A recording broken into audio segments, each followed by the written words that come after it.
नमस्कार दोस्तों, तो एक बार मैं आपका स्वागत करता हूँ इंफ्रास्ट्रक्चर सॉल्यूशंस में।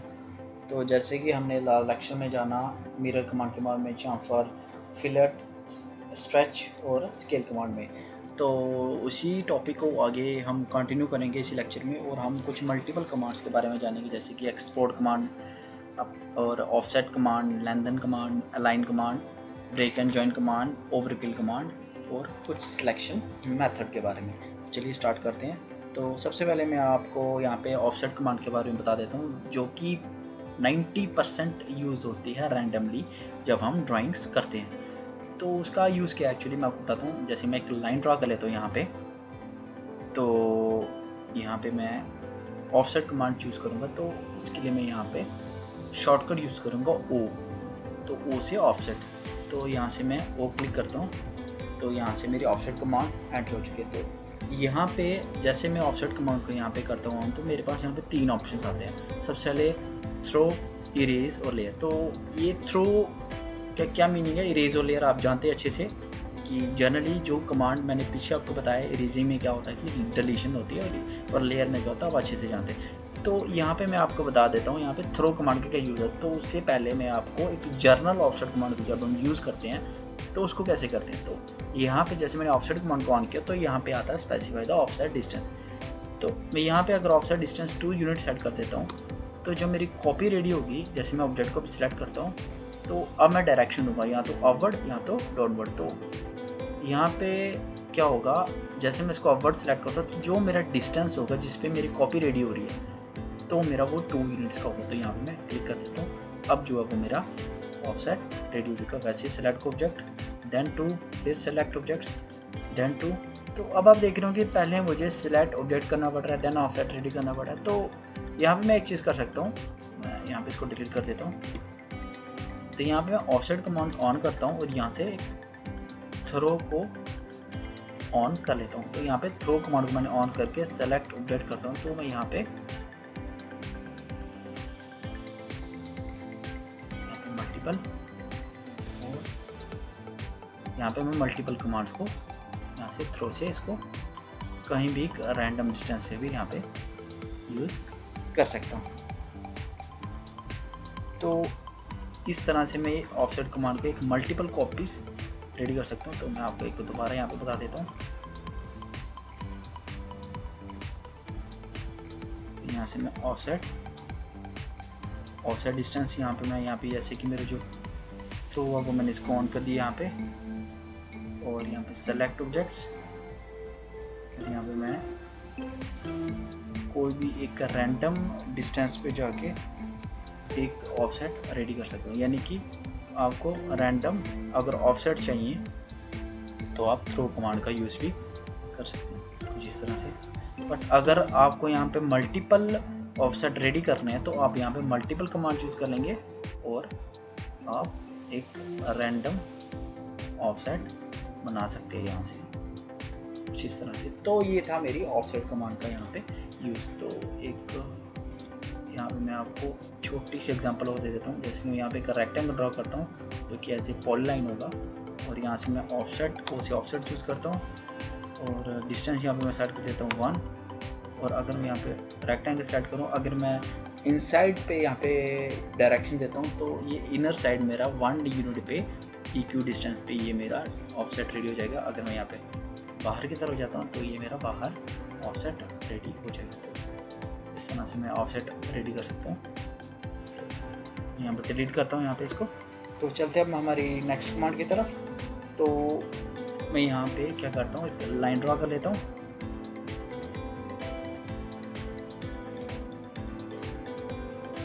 तो चलिए मैं यहाँ पे एक चीज़ आपको और बता देता हूँ।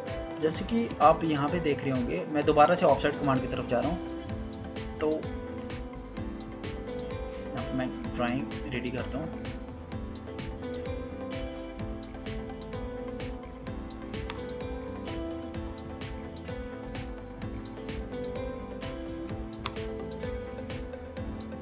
अब आप देख रहे होंगे जो मेरा एक्सटीरियर साइड जो मेरा ऑफसेट रेडी हो रहा है, इसके जो कॉर्नर है ये राउंडेड है। तो एक्चुअली इसका ये जो कॉर्नर राउंडेड है, इसका रीज़न क्या है, तो मैं आपको यहाँ पे बता देता हूँ। यहाँ पे अगर आप ऑफसेट कमांड को यहाँ पे ऑन करें तो यहाँ पे आएगा ऑफसेट गैप टाइप। तो यहाँ पे अगर आप वैल्यू 1 सेलेक्ट करते हैं तो उससे क्या होगा, जो आपके काउंट है वो राउंडेड हो जाएंगे। बट अगर यहाँ पे आप जो ऑफसेट गैप है अगर आप इसको 2 ऑन करते हैं तो आपके जो चैम्फर्ड है, सॉरी जो आपकी जो कॉर्नर है वो चैम्फर्ड हो जाएंगे। अगर आप इसको यहाँ पे 0 सेट कर देते हैं तो आपके जो वो कॉर्नर है वो नॉर्मली एडजस्ट हो जाएंगे। जैसे मैं यहाँ पे 0 एंटर करता हूँ और यहाँ पे ऑफसेट यूज़ करता हूँ, सेलेक्ट ऑफसेट डिस्टेंस 1 ऑब्जेक्ट्स। अब आप देख रहे होंगे जो मेरे कॉर्नर है वो मेरे राउंडेड नहीं है। तो इस तरह से मैं ऑफसेट कमांड का यूज़ कर सकता हूँ। तो अब चलते हैं अब नेक्स्ट कमांड की तरफ। तो उसके लिए मैं कुछ फिगर्स ड्रॉ कर लेता हूँ। जैसे कि मैं यहाँ पे रैंडम फिगर यहाँ पे ड्रॉ कर रहा हूँ जिस तरह से, और यहाँ पे मैं आर्क ड्रॉ कर लेता हूँ।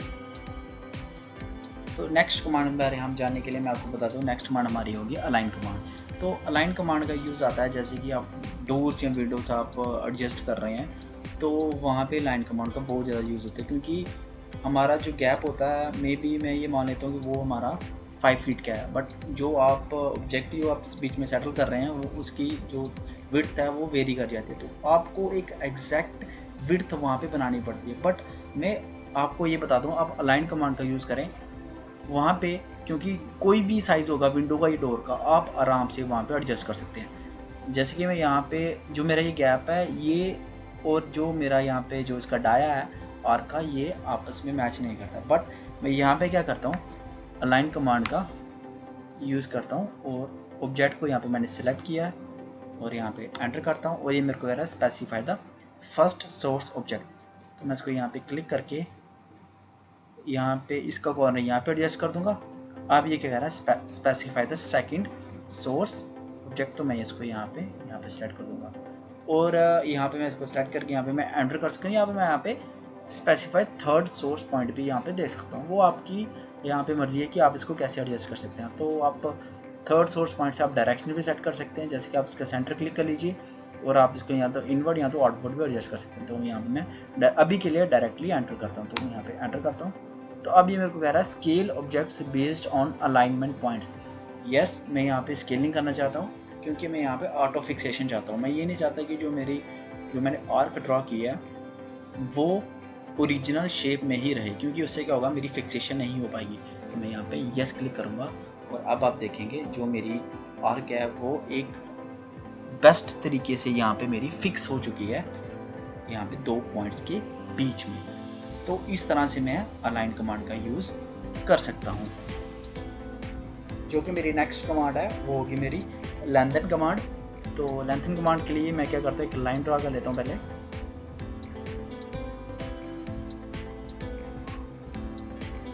तो अब मैं यहाँ पे शॉर्टकट यूज़ करूँगा लेंथन के लिए LEN लेंथन। आप ये कमांड सारी मॉडिफाइड टूल बार से भी यूज़ कर सकते हैं, जैसे कि यहाँ पे रही लेंथन कमांड और यहाँ पे ब्रेक कमांड। मल्टीपल कमांड्स हैं जो मैं आपको नेक्स्ट जो मेरी है वो वहाँ पे करवाऊँगा। तो यहाँ पे मैं सेलेक्ट कर लेता हूँ यहाँ पे इसको। तो मैं यहाँ पे चूज़ करता हूँ लेंथन कमांड LEN लेंथन। तो जैसे मैं यहाँ पे लेंथन कमांड को चूज़ करता हूँ तो यहाँ पे मेरे पास कमांड लाइन एरिया में मेरे पास 4 ऑप्शंस आते हैं, जैसे कि डेल्टा, परसेंट, टोटल और डायनामिक। तो डेल्टा का मतलब ये है जैसे कि मैं ये मान लेता हूँ मेरी जो लाइन है वो मेरी 10 यूनिट्स की, तो अगर मेरे को 2 यूनिट्स की यहाँ पे एडिशन करनी है तो यहाँ पे मैं डेल्टा की वैल्यू मेरी यहाँ पे 2 होगी। तो जैसे कि मैं यहाँ पे ऑब्जेक्ट को सिलेक्ट कर रहा हूँ और एंटर कर रहा हूँ और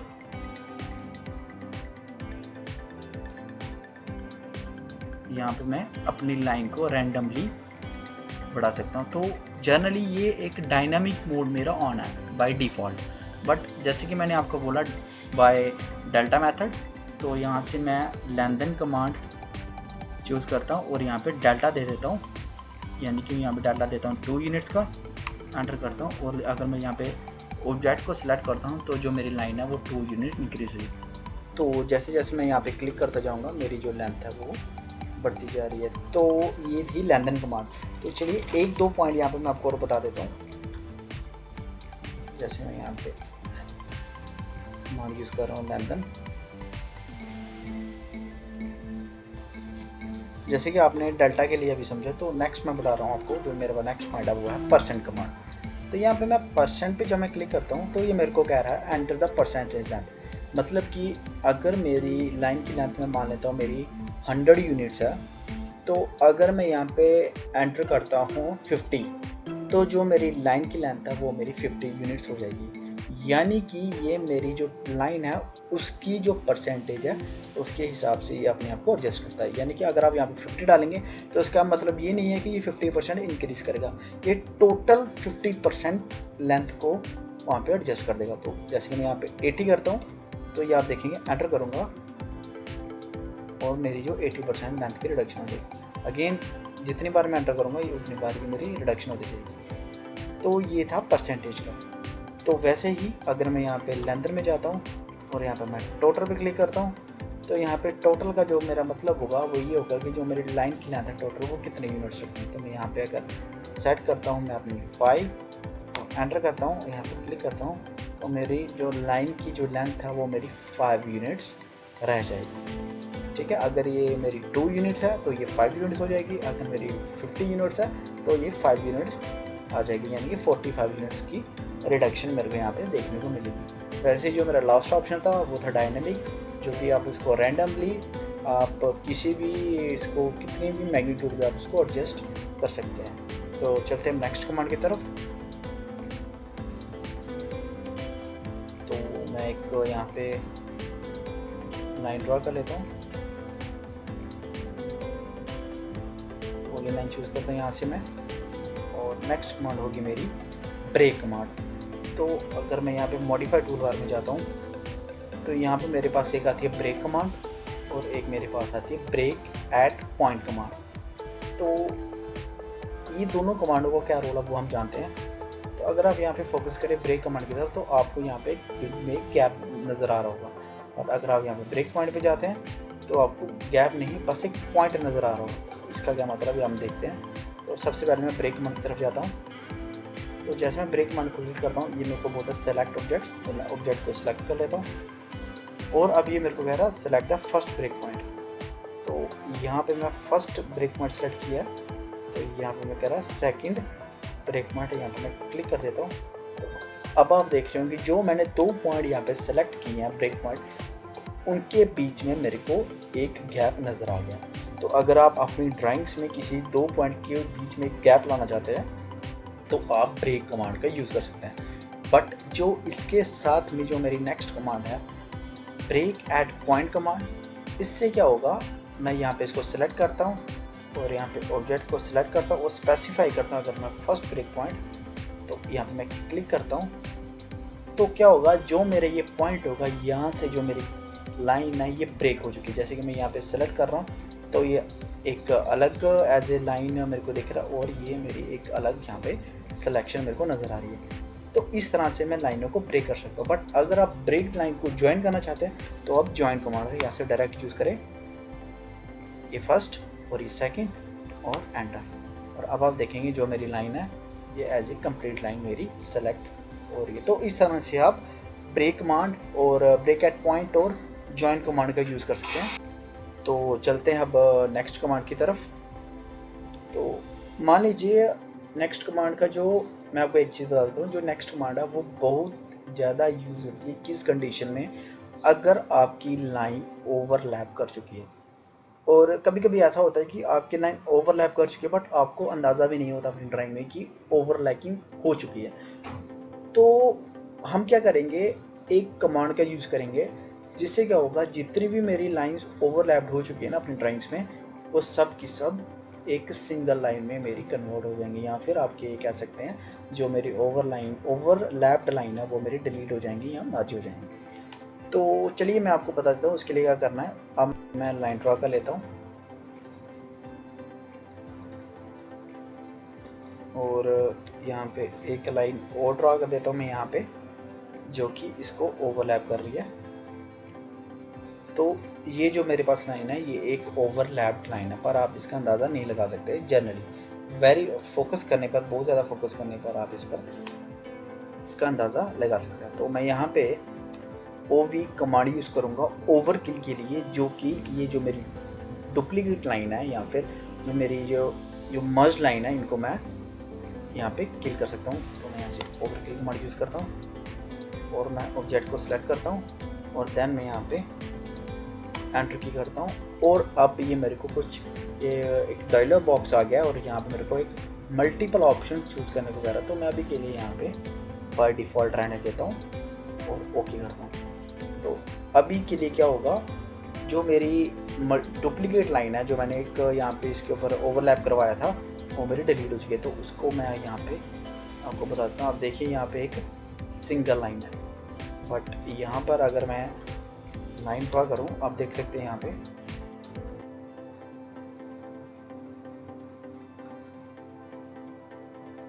ये देखिए, ये ओवरलैप लाइन थी जिसको मैंने एक सिंगल लाइन में कन्वर्ट किया। तो आप यहाँ पर ओवरकिल कमांड का यूज़ कर सकते हैं जब आपकी ड्राइंग एक फिनिश हो चुकी है और आप एक फुल ड्राइंग को सिलेक्ट करके ओवरकिल कर दें, ताकि आपकी ड्राइंग में कोई भी डुप्लीकेट लाइन या फिर कोई भी ओवरलैप्ड लाइन ना हो।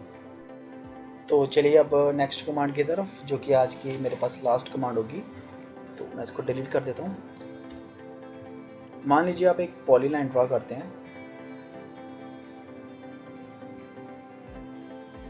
और जैसे कि आप जानते हैं एक पॉलीलाइन और एक मैं यहाँ पे एक लाइन से भी कुछ ड्रॉ कर देता हूँ आपको कुछ इस तरह से। अब मान लीजिए आप जानते हैं अच्छे से कि जो मेरी पॉलीलाइन है, अगर मैं एक पार्ट को सिलेक्ट करता हूँ तो मेरी होल जो मेरा ऑब्जेक्ट जो मैंने ड्रॉ किया होगा वो कम्प्लीटली सिलेक्ट हो जाएगा। बट लाइन के केस में क्या होता है, सिर्फ सेगमेंट ही सिलेक्ट हो पाते हैं। तो अगर आप लाइन को, यानी कि जो पॉलीलाइन है, सॉरी, अगर आप पॉलीलाइन को एक लाइन में कन्वर्ट करना चाहते हैं तो आप यहाँ पर कमांड यूज़ करेंगे एक्सप्लोड। तो मैं यहाँ से एक्सप्लोड कमांड यूज़ करूँगा। तो एक्सप्लोड के लिए शॉर्टकट होगा X और यहाँ पे एंटर की करूँगा। अब आप देखेंगे जो मेरी लाइन है वो मेरी, सॉरी, जो मेरी पॉलीलाइन है वो मेरी लाइन में कन्वर्ट हो चुकी है। तो ये थे कुछ शॉर्टकट्स जो कि बहुत नेसेसरी थे मेरे, जो मेरी एक ड्राइंग में जो करते समय मुझे एक नीड पड़ती है, यहाँ पर मैं इसको एक रैंडमली यूज़ करता रहता हूँ। तो लास्ट में मैं आपको एक चीज़ छोटी सी यहाँ पे बता दूंगा सिलेक्शन प्रोसेस के बारे में। तो यहाँ पे जो मेरे पास दो मेथड होते हैं यहाँ पे सेलेक्ट करने के किसी भी ऑब्जेक्ट को। तो बेसिकली जो फर्स्ट मेथड है वो होता है मेरे पास विंडो मेथड। तो विंडो मेथड में मैं क्या करता हूँ, मैं यहाँ से जब मैं लेफ़्ट से राइट मूव करता हूँ अपनी सिलेक्शन पेन को घुमाते हुए लाइक दैट, तो यहाँ पे जो मेरा कलर होगा ये ब्लू कलर का होगा, जो मेरी सिलेक्शन पेन होगी, और यहाँ पे जो मेरा सिलेक्शन एरिया होगा। तो जब ये ब्लू कलर का जो एरिया जब ये सामने आए तो आप ये मान लीजिए कि जो मेरी विंडो सिलेक्शन है ये मेरी ऑन है। तो ये काम कैसे करती है, ये क्या करेगी, आपकी जितनी भी जो लाइंस होंगी, अगर आप यहाँ पे इसको कम्प्लीटली इस जो ब्लू एरिया इसके अंडर अगर आप सेलेक्ट कर लेंगे तो ये लाइन ही सेलेक्ट हो जाएगी। बट अगर कुछ भी हिस्सा इसका अगर लाइन के बाहर है या फिर सिलेक्शन पेन के बाहर है तो ये सिलेक्ट नहीं होगा लाइक दैट। मैं अभी के लिए यहाँ पे इसको कम्प्लीटली सिलेक्ट नहीं करता हूँ, तो मैं इतना सा सिलेक्ट करता हूँ तो अब आप देखेंगे सिलेक्ट नहीं हुआ। बट यहाँ पे मैं इसको कंप्लीट सेलेक्ट करता हूँ अपनी ब्लू जोन में पूरा, तो यहाँ पे मेरा जो विंडो है वो कम्प्लीटली सिलेक्ट हो चुका है। तो सेकंड की जो मेरा सिलेक्शन क्या है वो है मेरा राइट से लेफ़्ट। तो यहाँ पे जो मेरा सिलेक्शन पेन है या फिर जो मेरा जोन आता है यहाँ पे वो मेरा ग्रीन जोन आता है। तो यहाँ पे मैं, इसका यह मतलब ये है कि अगर मैं किसी भी पार्ट को हल्का सा टच कर दूँ या फिर इंटरसेक्ट कर दूँ, वो मेरी लाइन जो है कम्प्लीटली सिलेक्ट हो जाएगी। जैसे कि मैं यहाँ पे इसको क्लिक करता हूँ तो अब आप देख रहे होंगे जितनी भी मेरी लाइन्स है वो सिलेक्ट हो चुकी हैं।